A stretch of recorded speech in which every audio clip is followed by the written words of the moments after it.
Hello students, today I have taken up the chapter from your supplementary reader book Moments. The name of the chapter is Weathering the Storm in Ersama. It is written by Harsh Mandar. Harsh Mandar, he was born on 1955. A former bureaucrat, is an Indian activist and writer trying to help the poor and the underprivileged. Through his speeches and writings, he advocates the right of the disabled, tribals and Dalits. He also teaches at prestigious institutions both in country and abroad. Among his many writings are Unheard Voices, Stories of Forgotten Lives, Fear and Forgiveness, The Aftermath of Massacre, and Untouchability in Rural India. He contributes regularly to some leading Indian newspapers and journals. He has been given the Rajiv Gandhi National Sadbhavna Award and the M.A. Thomas National Human Rights Award. The central idea of this story is it brings home the idea that by courage and initiative, one can overcome all kinds of difficulties and obstacles. Now, here is the summary of the story. On 27th October 1999, Prashant was visiting his friend in Ersama, a small town in coastal Orissa. In the evening, a dangerous storm blew into the town. Prashant had never seen such a storm in his life. Furious winds and continuous rains raged around the house. They could hear trees crashing to the ground and screams of people as the storm blew away their houses. The friend's house was made of bricks and mortar. It was strong enough to stand against the wind, but it could not prevent the family's terror as trees fell on the house, cracking the roofs and walls. For 36 hours, the storm raged around the house. Water entered their house. The household took to the roof to escape the water flooding inside the house. 46 hours later, it was the first time Prashant saw the devastation left in the wake of the cyclone. Brown water covered everything. There were dead bodies of animal and people floating in the water. Trees were scattered among the bodies. Not a single house was left standing. The next 2 days, the family and Prashant lived on the roof. Prashant throughout the time worried about his family back home. He wondered if he would lose his family like he lost his mother. 3 days later, on the third day, he decided to track back to his family. The town was still flooded and his friend's family warned him that it would be dangerous.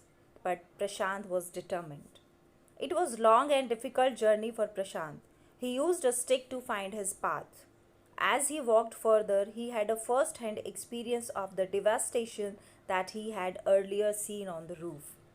He was disturbed by the bodies he had to push aside as he made his way through the water. These sights also made him feel helpless. He was sure his family had met the same fate as the bodies in the water.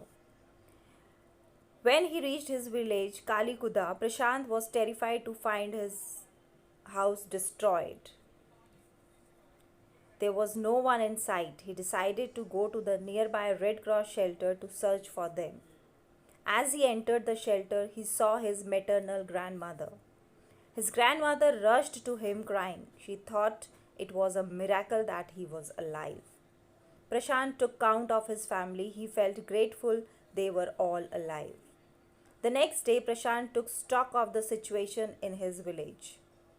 Lives and homes had been lost. There were very little food left. His community was succumbing to grief and sadness. Though Prashant was only 19, he took charge of the village. He organized a youth group to get rice from the local merchant and distribute it to the survivors. Next, he organized volunteers to clean the shelter and tend to injuries. 5 days later, on the fifth day, a helicopter dropped a few food parcels.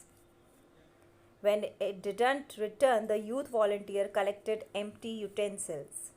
They had young boys lie on the ground with empty utensils on their bellies. This message got through to the helicopter and relief came frequently thereafter. There were also many children orphaned by the cyclone. Prashant brought them together under one shelter. Women were brought in to look after them while men procured food for them. Prashant also realized that the women and children left grieving after losing their families needed to be engaged. He convinced women to join the Food for Work NGO program. He organized cricket matches to distract the children. Prashant and the Youth Task Force rejected the government plan for removing the women and children to institutions. He believed in resettling them in their community to enable a smoother healing process. Prashant, suffering from his experience of the cyclone, found new purpose and comfort in rebuilding his own community.